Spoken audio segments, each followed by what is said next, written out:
जैसा कि मालूम हुआ कि जलसा ये मुशारा ये जलसा और ये महफिल मजलिस मुआशरे की इस्लाह के उन्वान से मुनक़िद की गई है। इसकी भी मुझे बड़ी खुशी हुई और ये भी मैं आपको बता दूं कि मैं जलसों का मुक़द्दिर रहा हूँ, अब भी हूँ। बड़े बड़े रातों के जलसे मैंने छोड़ दिए हैं। दिन में कुछ मोहब्बत वाले बुलाते हैं तो चला जाता हूँ। तो मेरी अपनी खुशी और अपनी आरज़ू ये है कि जलसे हों, कॉन्फ्रेंसें हों तो उनके ज़रिए से कुछ माहौल में तब्दीली आना चाहिए। हालात पलटें, दौर बदले, इनकलाब आए, तभी मैं इन जलसों को कामयाब समझता हूँ। आप मेरी तारीफ ना करें, आप मुझे मेरी गाड़ी के तेल को भी पैसे न दें, कोई गम नहीं, कोई शिकायत नहीं, बल्कि मुझे खुशी होगी। जब पैसे नहीं मिलते हैं तो सवाब ज्यादा मिलता है। मगर मैं जो दर्द लेकर के आया हूं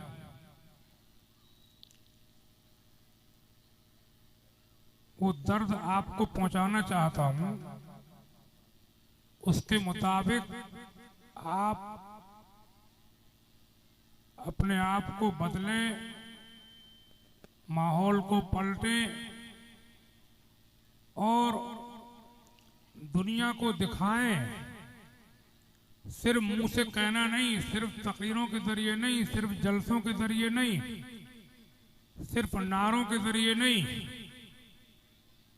सिर्फ दादो तहसीन और वाहवाही के जरिए नहीं, सिर्फ पिंडालों के जरिए नहीं, बल्कि अपने किरदार और कैरेक्टर, अपनी सीरत, अपने चाल चलन,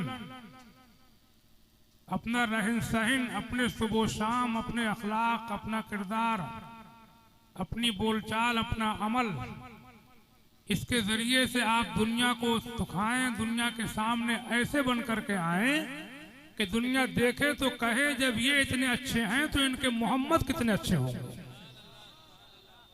सल्लल्लाहु ताला अलैहि वसल्लम।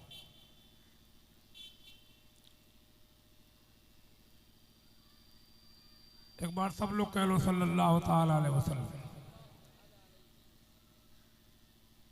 अल्लाह के रसूल सैयद आलम सल्लल्लाहु अलैहि वसल्लम ने 40 साल तक मक्के में खामोशी इख्तियार की, दीन की तबलीग नहीं की। 40 साल की उम्र में लोगों को बताया कि मैं अल्लाह का नबी हूं। 13 साल मक्के में, 10 साल मदीने में तबलीग फरमाई। ये उलमाए किराम तशरीफ फरमा है। मैं पूछता हूं कि ये 40 साल जो हुजूर खामोश रहे,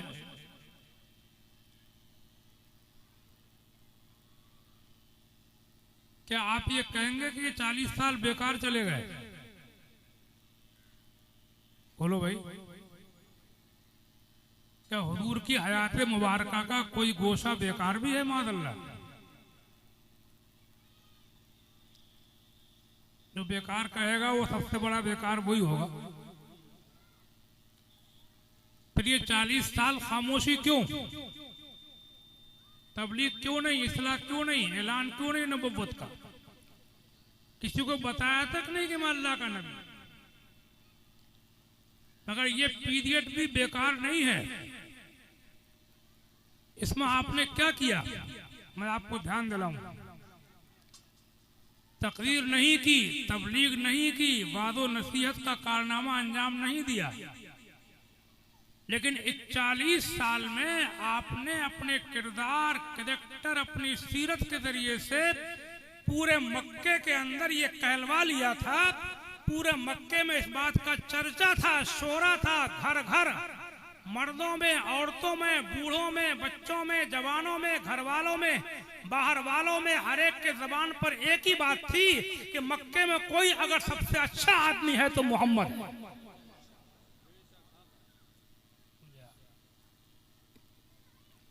मक्के में कोई ईमानदार है तो मोहम्मद है। मक्के में कोई वादे पूरे करता है तो मोहम्मद है। मक्के में कोई वाहियात बातों से बचता है तो मोहम्मद है।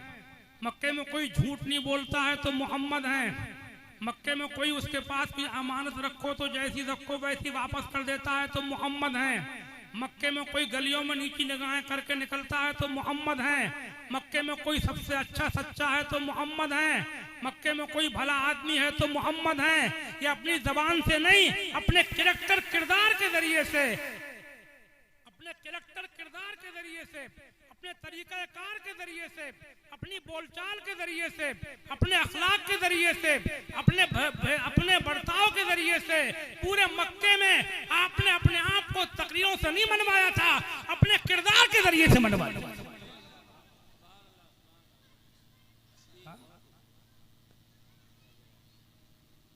मुसलमानों में यही तो कमी है।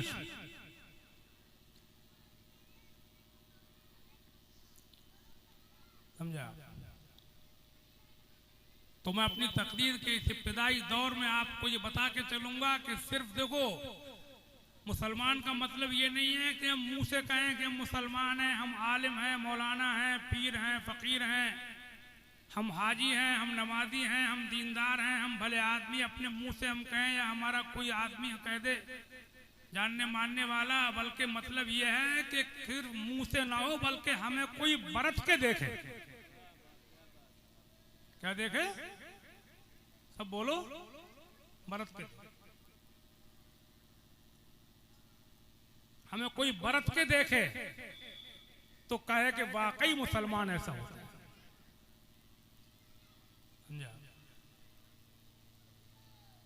देखो, ये मुआशरे की इस्लाह तकरीरों से नहीं होती, मैं साफ बता दूं आपको। ये काम कहने का नहीं है, ये काम करने का है। अच्छा, एक बात और सुनो,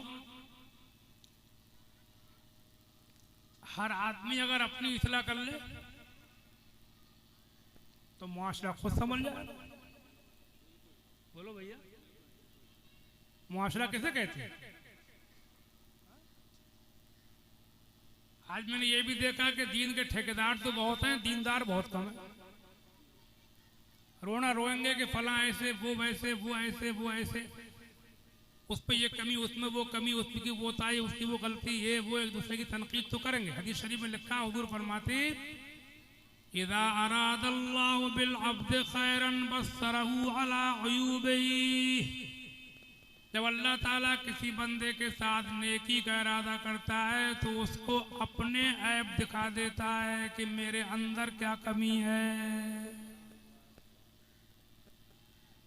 दूसरों का नहीं बल्कि अब बोलो, हदीस है। अब मेरा तजुर्बा भी है, जिसको अपनी जात में कमियां नजर आने लगे अल्लाह उसे कोई मर्तबा देने वाला है।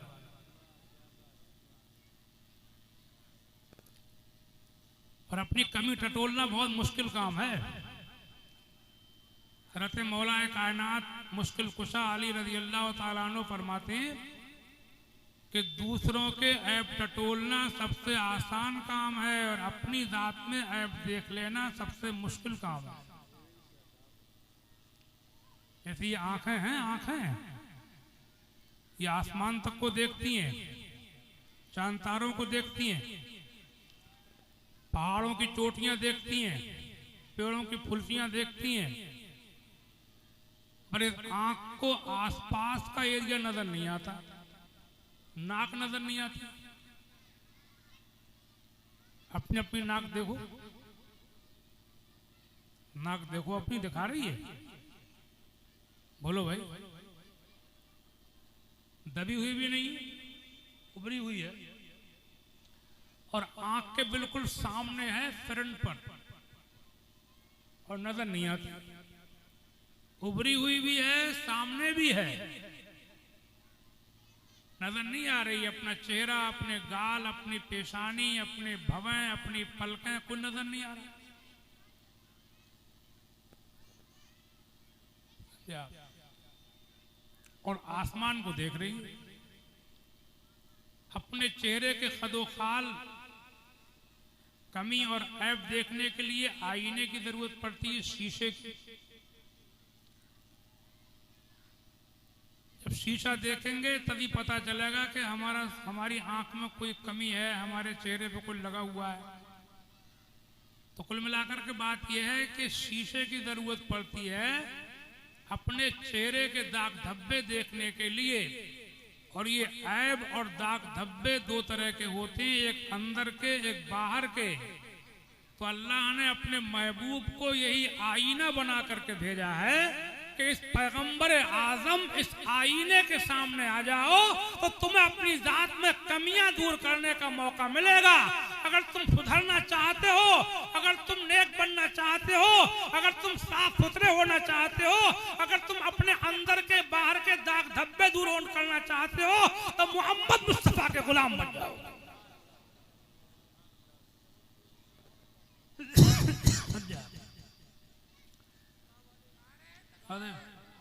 आइए, सलाम, आइए आइए आइए,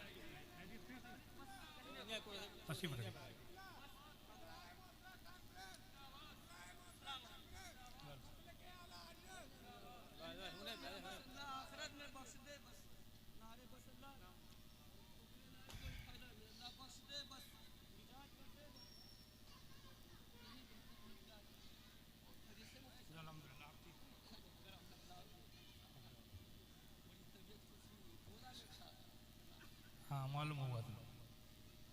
ये बड़ी खुशी की बात है, जलसे में चार चांद लग गए। आपके इलाके की एक जानी मानी दीनदार, दीन दोस्त, पीर तो और भी बहुत से होते हैं, लेकिन ऐसे पीर कम होते हैं मियाँ लोग के जो दीनदार हों और दीन दोस्त भी हों। अल्लाह ताला हजरत सैयद नासिर मियाँ को सलामत रखे। अभी मेरे पास कोई साहब पैसे लेके आए, मैं बता दूं आपको, यहाँ पैसे लेके मत आना मेरे पास। ये पढ़ते टाइम उठ उठ के आना मुझे पसंद नहीं है, अपने लिए कह रहा हूँ। और किसी को देना हो तो बाद में दे दो, मुसाफिर वगैरह में दे दिया। अब मुसाफिर में भी तुम मुझे मत दो। मेरा मशवरा ये है कि अपनी अपनी मस्जिदों के इमामों से कभी पैसों वाले मुसाफिर कर लिया। कैसा मशवरा है? हाँ बोलो ना, हाँ सही है। इमामों का ख्याल रखो। कभी कभी 10, 20, 100, 50 जैसा भी हो मुसाफा कर लिया इमाम साहब से। आजकल अपनी जमात में एक बहुत बड़ी कमजोरी ये पाई जा रही है कि मुकर्रिरों को, शायरों को और पीरों को तो बना दिया करोड़पति, और इमामों को सही से तनख्वाह मैसर नहीं। उन्हें कहीं निकाह के पैसे मिल गए तो उसी में काट छाट कर लेते, बंटवारा कर लेते। नहीं, इमामों करे जा रहे हैं कंगाल। जो घंटे 2 घंटे को आते हैं वो तो हो गए मालदार, और जो तुम में सब दिन रहती, नमाज पढ़ाते हैं, बच्चों को दीन सिखाते हैं, उन्हें कर रहे हैं कंगाल। और इमामों को भी ये नहीं है कि जब वो शायरी करेंगे तो दो, कलाम पढ़ेंगे, धांसू करके तकरीर करेंगे, स्टेज तोड़ कुर्सी फोड़, नाते पढ़ेंगे खूब लहरा लहरा के, खूब लहरा लहरा के, तो तुम नोट दोगे। देखो मेरी बात मानो, आवाजों, अंदाजों और एक्टिंग के आशिक मत बनो। नोट करो मेरी बात। आवाजों, अंदाजों और एक्टिंग के आशिक मत बनो। आदमी के इल्म की, अमल की और उसकी दीनी खिदमत की कदर करो। समझे? जो तुम में हर वक्त रहते हैं, तुम्हारे बच्चों को देखो, हम आए हैं तकीर करके चले जाएंगे, लेकिन दीन का असली काम हम नहीं कर रहे हैं। दीन का असली काम वो लोग कर रहे हैं जो तुम में रात दिन रहते हैं, तुम्हारे बच्चों को खुदा रसूल का नाम सिखाते हैं, कलमा याद कराते हैं, सुबहाना अल्हम्दु कुल वल्लाह तैयाद दुआ कुनूत याद कराते हैं, जो तुम्हारे बच्चों को दीन सिखाते हैं, नहाने धोने वुजू गुस्ल के तरीके याद कराते हैं, कुरान पढ़ाते हैं, तुम्हें 5 टाइम की नमाज पढ़ाते हैं। वो लोग दीन के असली खादिम हैं। उनका ख्याल रखो। तो बात जहां चल रही थी वही ला रहा हूं। एक बात कलमा शरीफ का जिक्र कीजिए, ला इलाहा इल्लल्लाहु मुहम्मदुर रसूलुल्लाह सल्लल्लाहु ताला अलैहि वसल्लम। तो मैं कह रहा था कि अगर हर आदमी अपनी इस्लाह कर ले, गौर करो मेरी बात पर, रोना रोते हैं लोग के मुआशरा ऐसा हो गया, समाज ऐसा हो गया, लोग नमाज नहीं पढ़ते हैं, कि लोग जुआ खेलते हैं, कि लोग शराब पीते हैं, कि लोग दाढ़ी नहीं रखाते हैं, कि लोग लड़की वालों से जहेज मांगते हैं, डिमांडें करते हैं, परेशान करते हैं लड़की वालों को, कि लोग गाने बजानों में जाते हैं, डीजे बीजे बजाते हैं, तमाशे देखते हैं, फिल्में देखते हैं, गाने सुनते हैं। फिर रोना रोना तो बहुत है, रोने वाले तो बहुत है। मैं कहना हूँ आज की इस्लाह मुआशरा कॉन्फ्रेंस में कि मैं तुमसे ये नहीं कह रहा हूँ तुम लोगों का दर्द मोल लो, तुम पहले खुद हर आदमी अपने ऊपर कंट्रोल कर लो। भाई दूसरे को नमाजी बनाना मुश्किल काम है, क्या पता माने ना माने। ये हम कह तो सकते हैं भाई नमाज पढ़, नहीं मानी उनने हमारी बात, लेकिन अपने लिए कौन सी तबलीग की जरूरत है मुझे ये बताओ। दूसरा माने ना माने वो उससे हम कह सकते हैं कि तू सूद मत ले, रिश्वत मत ले, जुआ मत खेल, गाने तमाशों मत जा, शराब मत पी, तू बुरा काम मत कर। हम उससे कह सकते हैं, माने ना माने क्या पता मानेगा क्या पता नहीं मानेगा, दिल में डालना हमारा काम नहीं है, हम उसको मजबूर नहीं कर सकते, हमारी कोई हुकूमत नहीं है। लेकिन अपने आप को संभालने के लिए कौन से जलसे की जरूरत है, कौन सी तकरीर की जरूरत है। अगर हर आदमी खुद को ये सोच ले कि मैं नमाजी बनूंगा, कोई बने ना बने तो पूरा माहौल नमाजी बने।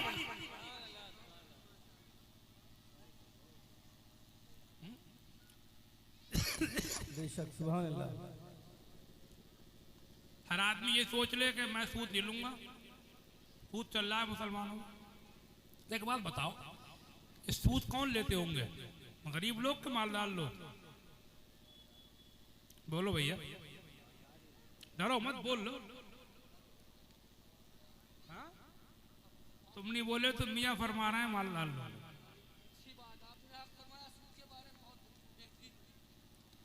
अब बताओ, अब सोचो कि अल्लाह ने मालदार बना दिया, घर भी है, मकान है, खाने पीने की भी परेशानी नहीं है, रहने सहने की भी परेशानी नहीं है, पहनने ओढ़ने की परेशानी नहीं है, अल्लाह ने खुशहाल कर दिया।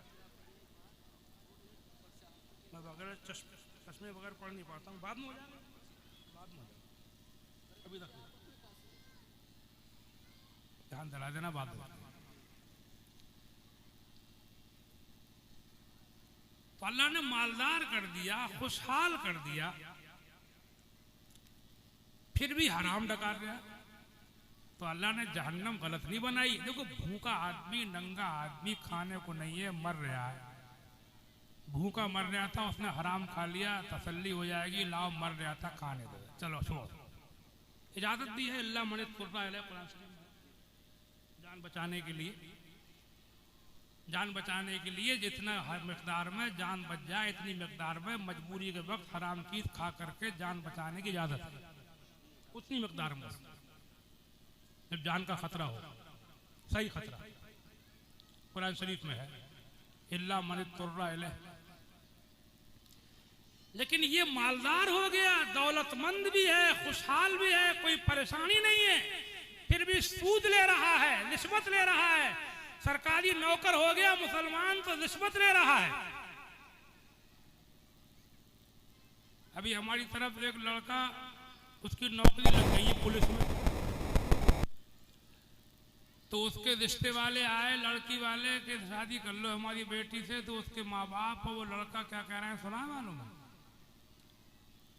20 लाख रुपए का ऑफर आया हुआ है, तुम कितने दे दो?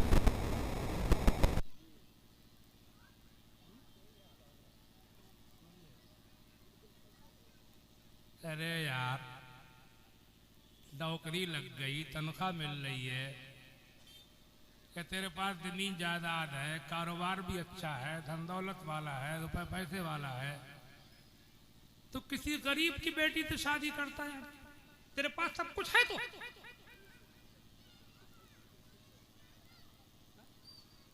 किसी ऐसी शरीफ बाप की शरीफ बेटी से शादी करता है जिसका बाप मर गया हो?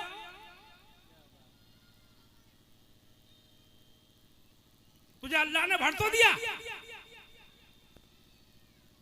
मगर ना। हदीस में लिखा, हदीस सुनो हुजूर की, फरमाते हैं लौकाना ले इब्ने आदम वादियान में मालिन लब्तगा सालिसन वला यमलो जौफा इब्ने आदम इल्लत तुराब। हमारे आपके आका मौला फरमाते हैं कि अगर इंसान को अल्लाह ताला 2 जंगल भर के माल दे दे, कितना माल? 2 जंगल भर, लब्तगा सालिसन, तो तीसरे की तमन्ना करेगा कि अल्लाह ताला 1 जंगल और दे दे। ये नहीं कि 2 हो गए तो बहुत हो गए। फरमाते वला यमलो जौफा इब्ने आदम इल्लत तुराब, और इब्ने आदम का पेट जो है वो कब्र की मिट्टी से ही भरेगा। अरे किसी कब्र में मुर्दा दफन करो तो झांक के देखा करो, झांक के। जब मुर्दे को कब्र में रखते तो झांक के देखा करो कि बहुत बड़े महाजन थे, बड़े करोड़पति थे, बड़ी जायदादें थी, कब्र में कितना रखा है देखा करो। कितना देखोगे उतनी दुनिया से मोहब्बत कम होती चली जाएगी। पहले हम तकीरें करते थे, किस्सा सुनाते थे, इमाम गजाली ने लिखा है, एक आदमी ईसा अलैहिस्सलाम से ये कहता था कि मुझे अपने साथ में रख लो। वो फरमाते थे कि तू हमारे साथ में रहने के लायक नहीं है। बहुत जिद की उनने, तो एक दिन साथ में लेके चल दिए। 3 रोटी ले ली खाने को रास्ते में। एक जगह बैठ के ईसा अलैहिस्सलाम ने, उसने 2 रोटी खाई, 1 रोटी रह गई। ईसा अलैहिस्सलाम रोटी को उसको छोड़ के चले गए कहीं जरूरत से। थोड़ी देर के बाद लौट के आए तो वो रोटी नहीं थी। उससे पूछा कि वो रोटी कहाँ गई? उन्होंने कहा मुझे नहीं पता कहाँ गई।